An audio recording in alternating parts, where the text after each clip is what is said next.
Hey guys, it's Amanda. I'm an American who has lived in the UK for many, many years. So I'll talk about my life and experiences living in both countries, as well as reactions that you all request. So if that sounds like your thing, don't forget to subscribe and also hit that little bell to be notified each time I post a video. Now, it's been a while since I've made a video like this, but I felt like it was time. I miss doing them, and hopefully you guys miss watching them. And to be honest, it feels a bit weird not wearing like my big headphones. but listen, it's 2024. It's a brand new year. So please let me know if you have any ideas or things that you'd like me to cover, because I'm super excited to making more content for you guys. But today we are looking at American things that are actually British. Number 1, corned beef. I'm not really a fan of this stuff. Canned beef isn't really my thing, but apparently, corned beef is synonymous with St. Patrick's Day in the US, which is news to me. I've never heard that before in my life, but there you go. But now that I know, it makes more sense because it originated in Ireland and was used mainly in like the military rations. And eventually, as with most things, immigrants brought it over to the US, and the recipe changed over the years as it merged in with like the Jewish dish, where they would cure it with salt and some other spices and things. And the term corned beef refers to the large grains of salt that was traditionally used to cure it. Now, I'm told that if it's sliced, it's called salt beef. But if it's tinned, it's corned beef. Not sure if that's true. Let me know in the comments if you do. But there's a dish that I love that my mom used to make, and she used to call it creamed chipped beef. And you have it over toast. Oh, and it was so delicious. I think it was used with that sort of beef. And you guessed it, milk or cream. But it is so tasty. I need to get the recipe from my mom because I need to make it. Number 2, apple pie. You guys are the ones that actually told me about this ages ago.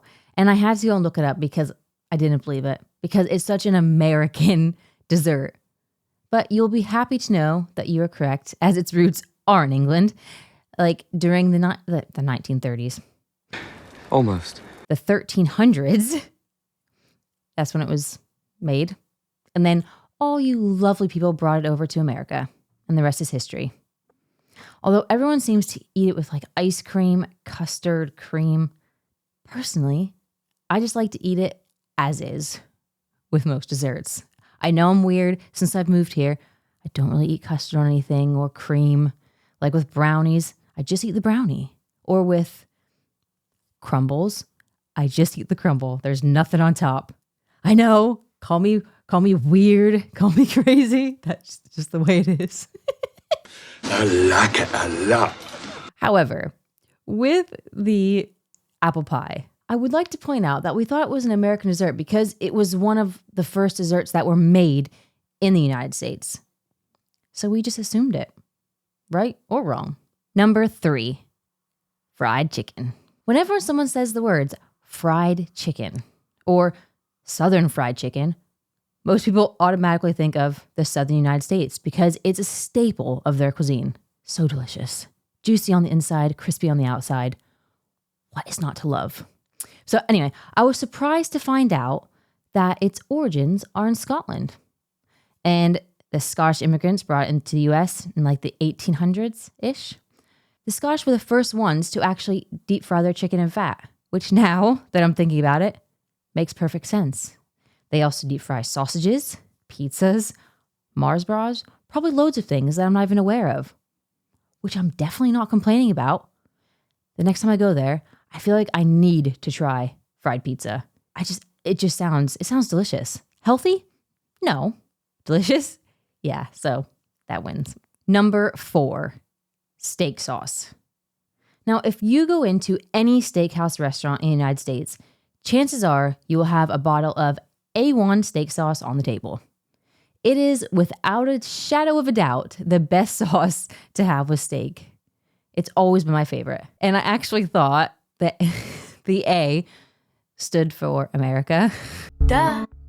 How very American of me.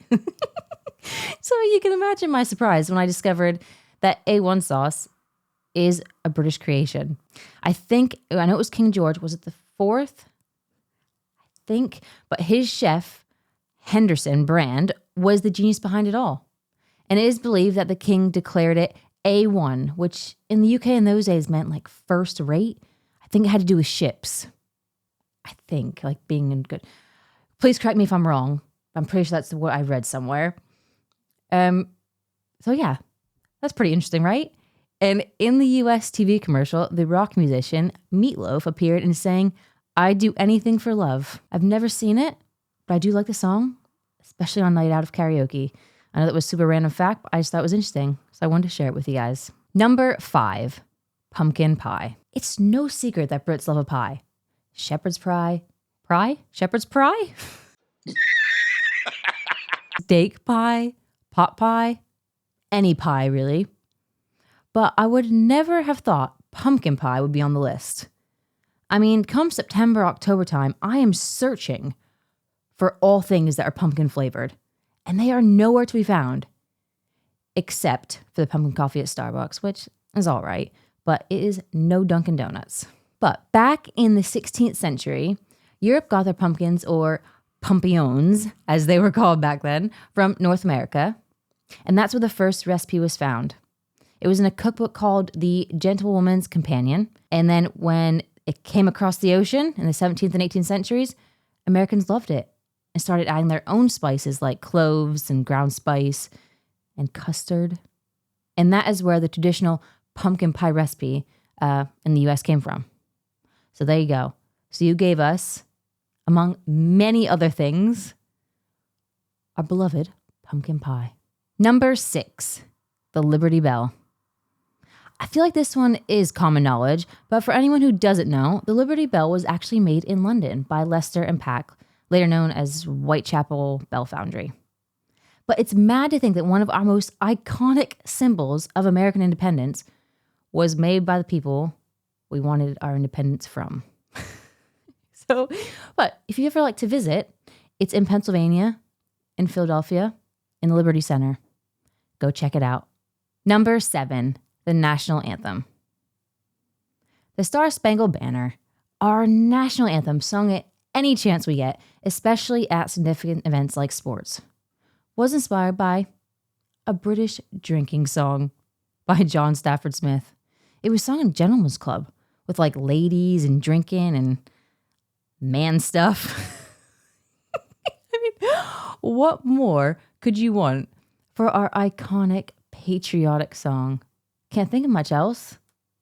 Perfect. But apparently, back then, loads of people, like if they heard like a tune or a song or whatever that they liked, they could just use it. Like apparently loads of people use this music because they liked the way it sounded. And there wasn't copyright back then, so they could just do what they wanted. So this guy made some music and everyone's like, yeah, I'll take a bit of this. And that was it. He was like, what can I do? It's not like today where you can't put videos up a lot of times and everything just because it's someone else's stuff, which is fair enough.